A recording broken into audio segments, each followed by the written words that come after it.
அண்மைச் செய்தி. மார்ச் 16 மாநிலங்களவை தேர்தல் நடைபெறும் என தேர்தல் ஆணையம் தெரிவித்திருக்கிறது.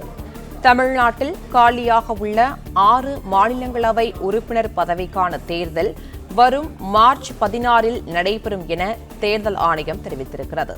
ஏற்கனவே சட்டமன்ற தேர்தல் தேதி தொடர்பாக மார்ச் 2வது வாரத்தில் தேர்தல் ஆணையம் இது தொடர்பாக அறிவிப்பு வெளியிடும் என எதிர்பார்க்கப்பட்ட நிலையில் தற்போது தேர்தல் ஆணையம் தரப்பில் மாநிலங்களவை தேர்தலுக்கான அறிவிப்பானது வெளியிடப்பட்டிருக்கிறது.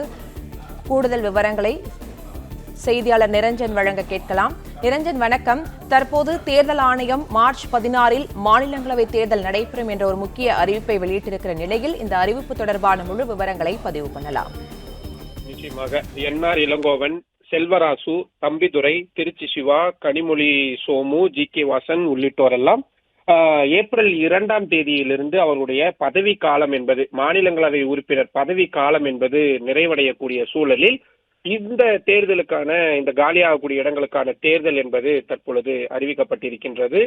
மார்ச் 16ஆம் தேதி என்பதாக அந்த தேர்தல் கவுண்டிங் என்பதாக சொல்லப்பட்டிருக்கிறது. தேர்தல் அறிவிக்கை வெளியீடு என்பது பிப்ரவரி 26ஆம் தேதியும், வேட்புமனு தாக்கல் செய்ய கடைசி நாள் மார்ச் 5ஆம் தேதியும், வேட்புமனுக்கள் மீதான பரிசீலனை மார்ச் 6ஆம் தேதியும், வேட்புமனுக்களை திரும்ப பெறுவதற்கான கடைசி நாள் மார்ச் 9ஆம் தேதியும், வாக்குப்பதிவு நடைபெறும் நாள் மார்ச் 16ஆம் தேதி என்றும் சொல்லப்பட்டிருக்கிறது.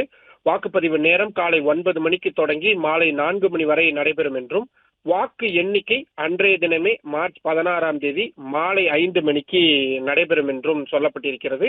தேர்தல் நடைமுறைகள் முடிவடையக்கூடிய நாள் என்பது மார்ச் 20 என்பது அறிவிக்கப்பட்டிருக்கின்றது.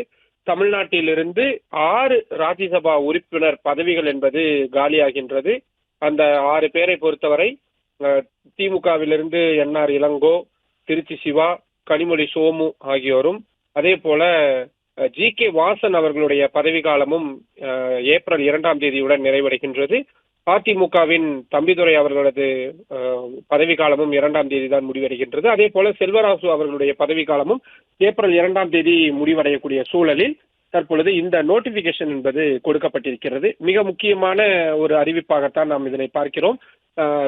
நாடாளுமன்ற தேர்தலை முடிந்ததற்கு பிறகு தொடர்ச்சியாக பல்வேறு மாநிலங்களின் சட்டப்பேரவை தேர்தல்களை தேர்தல் ஆணையம் நடத்தி வருகிறது. எஸ்ஐஆர் மாதிரியான நடவடிக்கைகள் எல்லாம் நடத்தி வருகிறார்கள். அதே போல இந்த ஆண்டும் தமிழ்நாடு, கேரளா, புதுச்சேரி, அஸ்ஸாம், மேற்கு வங்கம் ஆகிய 5 மாநிலங்களுக்கும் சட்டமன்ற தேர்தல்கள் நடைபெற இருக்கக்கூடிய சூழலில் அதற்கு முன்னோட்டமாக மாநிலங்களவை தேர்தல் என்பது தற்பொழுது அறிவிக்கப்பட்டிருக்கின்றது. மார்ச் 16ஆம் தேதி மாநிலங்களவை தேர்தல் என்பது காலியாகக்கூடிய இடங்களுக்கு அறிவிக்கப்பட்டிருக்கிறது என்பதுதான் மிக முக்கியமான விஷயமாக இருக்கிறது. கிட்டத்தட்ட 37 இடங்கள் என்பது காலியாகக்கூடிய சூழலில் அவை அனைத்திற்குமே ஒன்றாக முன்வைக்கப்படுகிறது.